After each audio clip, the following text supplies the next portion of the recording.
2, 3, here we go. How are we looking? We're looking good. Okay. Oh, shit, yeah. I fuck with it. All right, Arno, welcome. How are you going? Welcome to Adelaide. I'm pretty good. Just landed yesterday. Having a good time out here. So.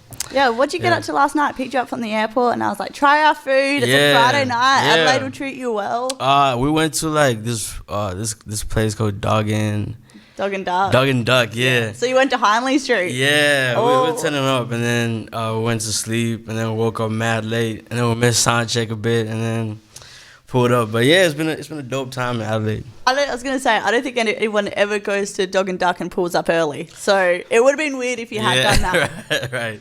Hey, Arno, you won Unearthed High in 2017. 17, yo. I'm sure you've heard the words Unearthed High like so many times, since then. But I want to know like about the music that you were doing, like what you were making before Unearthed High, when Arno was just like in his room. Like, what were you trying to do? Damn. I was just doing a bunch of everything, to be honest, because I had so many like different influences and shit. Mm-hmm. So like I was trying to just emulate the people that I admired and I felt like had dope sounds. Like one of them was K Tronada, Jay Dilla. I used to do like these cuts, and I'd get a sample or a beat, and I'd chop it and try to like emulate how he did it on his like MPC and all that. So yeah, I just used to experiment with a bunch of sounds. That's crazy. And I read there might have been some guitar covers on. Yeah. I don't tell people, but they always bring it up, and I'm like, can't be mad at it, because that's where I was like before any of this. So yeah. So everyone's first song, I feel like it either becomes a hit and everyone knows it, or it's scrunched up somewhere behind their bed. Do you remember the first song you ever wrote? Like all the lyrics, the beat, it all just came together. Like I remember one of the first ones I did. I was staying at my auntie's house because I was new to Perth, because I used to live like in a small town. Mm-hmm. So I moved to Perth for high school and stuff. Perth pretty much still is a small town. Yeah, I mean, basically. I mean, compared to other places like, I don't know, Adelaide and Brisbane, Perth is a little bigger, but, compared to like Melbourne and Sydney, it's like way smaller. So for like coming from a small town to a place like Perth, it was like huge, you know what I mean? Just from my context. But yeah, I was staying at my auntie's house, and I wrote this song whilst I was like going to school there. And I don't remember the lyrics. All I remember is I tried super hard, but nothing made sense. And I was just like, oh shit, how does anybody do this? And then I said, okay, you know what?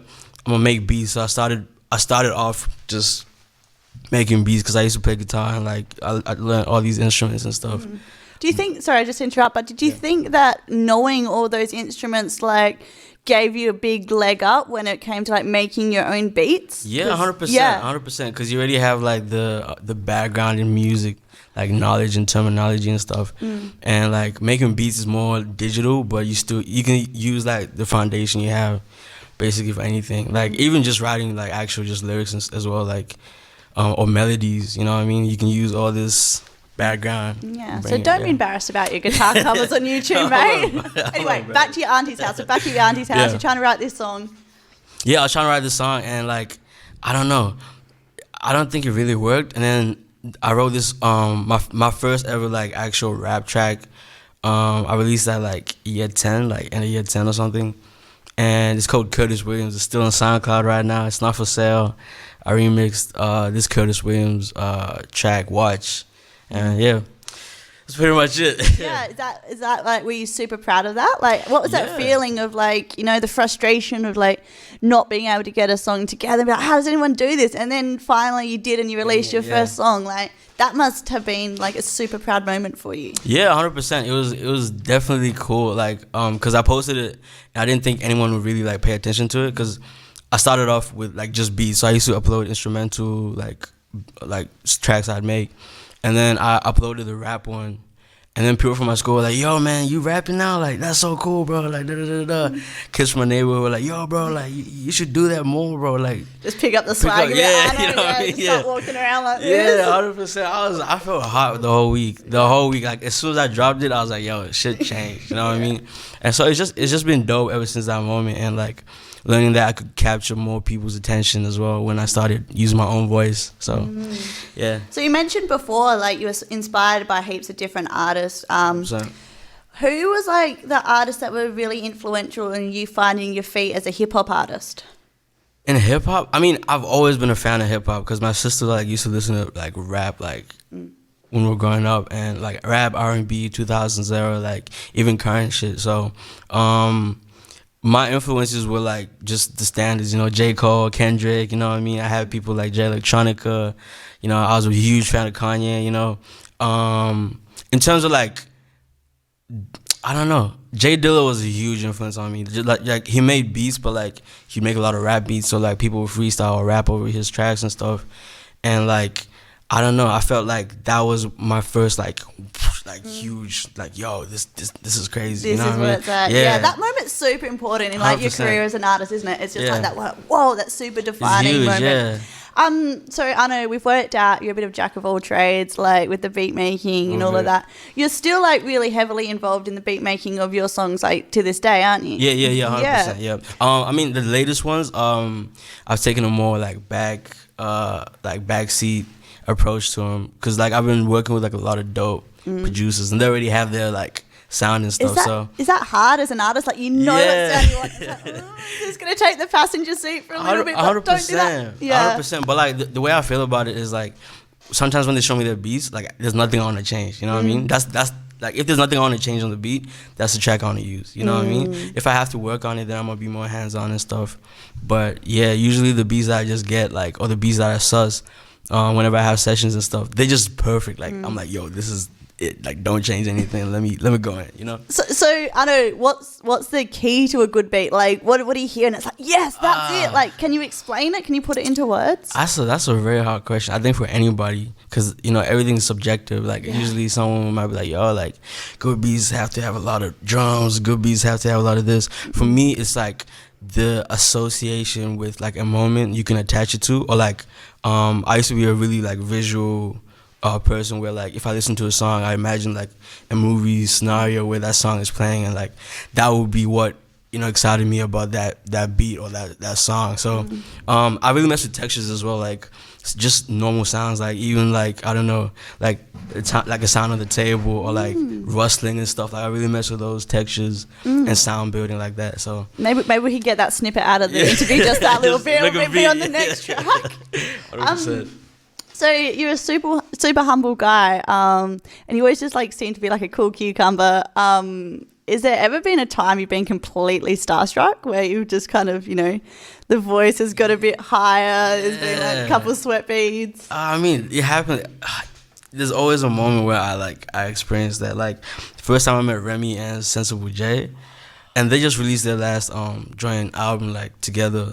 So they're taking a different approach. But like the first time I met them, because they are, I should have mentioned them in the inspiration thing. They're the people who made me actually start rapping though, like in Australia, because I used to think I had to move to a different country just to be taken seriously, because like Australia wasn't really inclusive, especially in terms of like who was rapping and stuff way back. So yeah, like I've been starstruck meeting Remy, Matt Corby. I couldn't even talk to him. I couldn't even like Matt Corby. I'm a huge Matt Corby fan. I used to do like a lot of the covers, and I used to play like for school and stuff, because I used to study like music in school as well.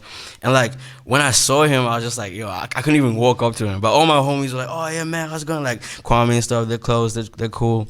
Another one would probably be like, damn, Lil Sims. Lil Sims was really dope. Reggie Snow. You've got some names over here, like just casually. I told you were cool cucumber. Look at you casually dropping these names. No, but like it's like I can say it now, but like in the moment, if you saw me, you're like, yo, this guy's not cool. Like there's nothing like cool about that.